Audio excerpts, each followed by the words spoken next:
আজ বাংলাদেশ একটি গভীর সংকটময় মুহূর্তের মধ্য দিয়ে যাচ্ছে। এখন পর্যন্ত আমাদের প্রাপ্ত খবর অনুযায়ী আওয়ামী লীগ, ছাত্রলীগ, যুবলীগের সন্ত্রাসীরা গুলি করে কুপিয়ে প্রায় 30-এর অধিক শিক্ষার ছাত্র জনতাকে হত্যা করেছে এবং দিন শেষ হতে হতে এই সংখ্যাটা কোথায় গিয়ে দাঁড়ায় আমরা জানি না। এরই প্রেক্ষিতে আমরা একটি সিদ্ধান্ত নিয়েছি, আমাদের একটি জরুরি সিদ্ধান্ত মোতাবেক আমাদের যে 6 তারিখের যে লং মার্চ টু ঢাকা কর্মসূচি ছিল সেটাকে আমরা একদিন এগিয়ে নিয়ে এসেছি। অর্থাৎ আগামীকাল 5ই অগস্ট সারা দেশের মুক্তিকামী জনতাকে ঢাকার উদ্দেশ্যে রওনা হওয়ার জন্য আমরা আহ্বান জানাচ্ছি। যারা পারবেন, যাদের পক্ষে সম্ভব হবে, আজ রাতেই আপনারা ঢাকার উদ্দেশ্যে রওনা হয়ে যান।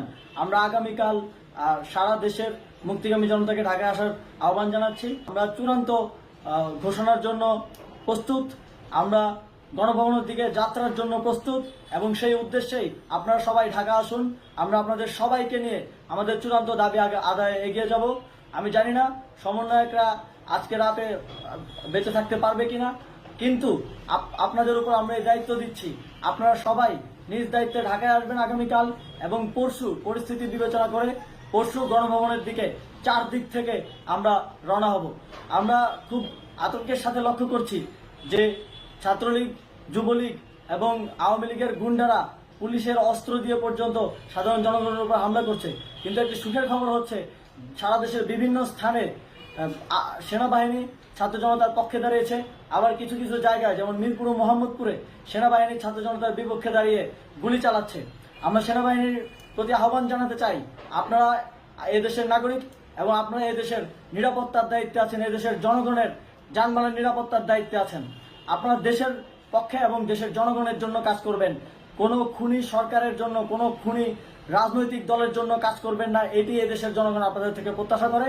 আমাদের এই আন্দোলনে সম্পূর্ণ সমর্থন দিয়ে হয় নিরপেক্ষ থাকুন, অথবা এই খুনি বাহিনীকে, সরকারের খুনি বাহিনীকে প্রতিহত করুন, তাদেরকে যথাযথ শাস্তির আওতায় নিয়ে আসুন। যেই কারফিউ সরকারের পক্ষ থেকে ঘোষণা করা হয়েছে, আমরা স্পষ্টভাবে বলতে চাই, সেনাবাহিনী এই ধরনের কোনো কারফিউ বাস্তবায়নের জন্য মাঠে না নামে।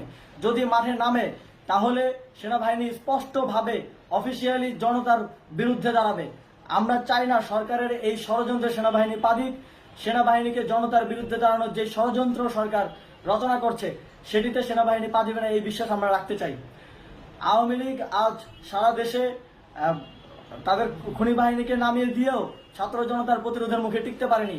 রাজপথের পরাজিত শক্তি হিসেবে তারা সেনাবাহিনী সহ অন্যান্য বাহিনীকে আমাদের বিরুদ্ধে কাজে লাগানোর চেষ্টা করছে। এই চেষ্টাকে, এই ষড়যন্ত্রকে ব্যর্থ করতে হবে এবং আগামীকাল সারা দেশে মসজিদে মসজিদে ঘোষণা দিয়ে ঢাকার উদ্দেশ্যে আপনারা রওনা হন। প্রত্যেকটি পরিবার থেকে অন্ততপক্ষে একজনকে ঢাকার উদ্দেশ্যে রওনা করে দিন, এই ইতিহাসের সাক্ষী হতে, একটি নতুন বাংলাদেশের অভ্যুদয় ঘটানোর একজন কর্মী হতে। ধন্যবাদ।